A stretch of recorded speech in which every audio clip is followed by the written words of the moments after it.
November 26 இந்திய அரசியலமைப்பு தினம் இன்று கடைபிடிக்கப்பட்டது. விடுதலை சிறுத்தைகள் கட்சியின் தலைவர் முனைவர் தொல் திருமாவளவன் நாடாளுமன்ற உறுப்பினர் அவர்களின் வழிகாட்டுதலின்படி கிருஷ்ணகிரி மாவட்டம் ஓசூரில் நவம்பர் 26 இன்று அரசியலமைப்பு சட்ட நாள் விடுதலை சிறுத்தைகள் கட்சியின் சார்பில் உறுதிமொழி ஏற்கும் நிகழ்வு ஓசூர் மாநகரம் தேசிய நெடுஞ்சாலை அருகில் உள்ள விடுதலை சிறுத்தைகள் கட்சியின் மாவட்ட தலைமை அலுவலகத்தில் மாவட்ட செயலாளர் எம் ராமச்சந்திரன் தலைமையில் கடைபிடிக்கப்பட்டது. இந்திய விடுதலை அடைந்த பிறகு 1950ஆம் ஆண்டு ஜனவரி மாதம் 26ஆம் தேதி அன்று அரசியலமைப்பு ஏற்றுக்கொள்ளப்பட்டு நடைமுறைக்கு வந்தது.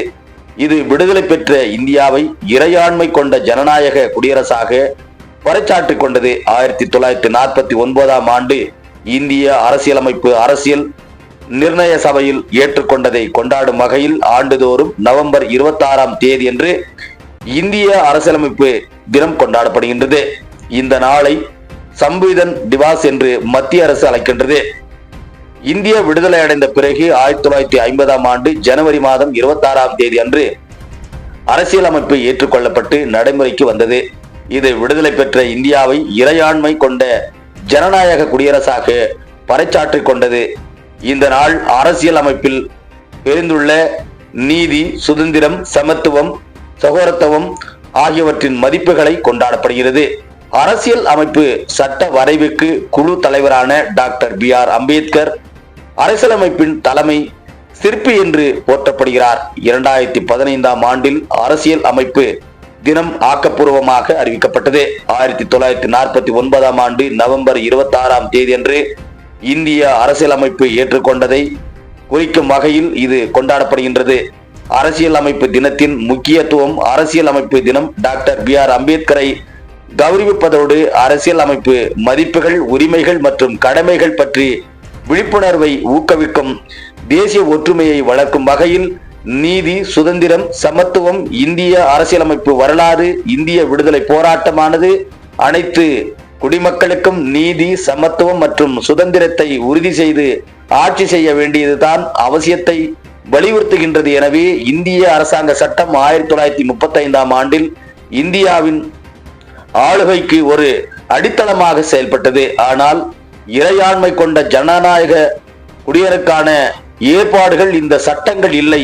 1946ஆம் ஆண்டில் டிசம்பரில் கேபினெட் மிஷன் திட்டத்தின் கீழ் நடைபெற்ற தேர்தல்கள் மூலம் அரசியலமைப்பு சபை உருவாக்கப்பட்டது. இதில் டாக்டர் BR அம்பேத்கர், ஜவஹர்லால் நேரு, சர்தார் பட்டேல் உள்ளிட்ட முக்கிய தலைவர்களால் உட்பட 389 உறுப்பினர்கள் இருந்தார்கள். நாட்டின் பிரிவினைக்கு பிறகு இதில் உறுப்பினர்கள் எண்ணிக்கை 299ஆக குறைக்கப்பட்டது. 1946ஆம் ஆண்டு டிசம்பர் 9ஆம் தேதி அன்று கூடிய முதல் கூட்டத்தில் தலைவராக டாக்டர் ராஜேந்திர பிரசாத் இருந்தார். டாக்டர் BR அம்பேத்கர் தலைமையிலான வரைவு குழு வரைவை தயாரிக்கும் பணியை மேற்கொண்டது. இந்த வரைவு 2 ஆண்டுகள், 11 மாதங்கள், 18 நாட்கள், 11 அமர்க்களவுகளாக கூடி விவாதங்களை முன்னெடுத்தன.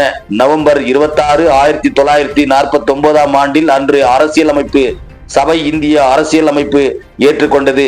இது ஜனவரி 26, 1950ஆம் ஆண்டு நடைமுறைக்கு வந்தது.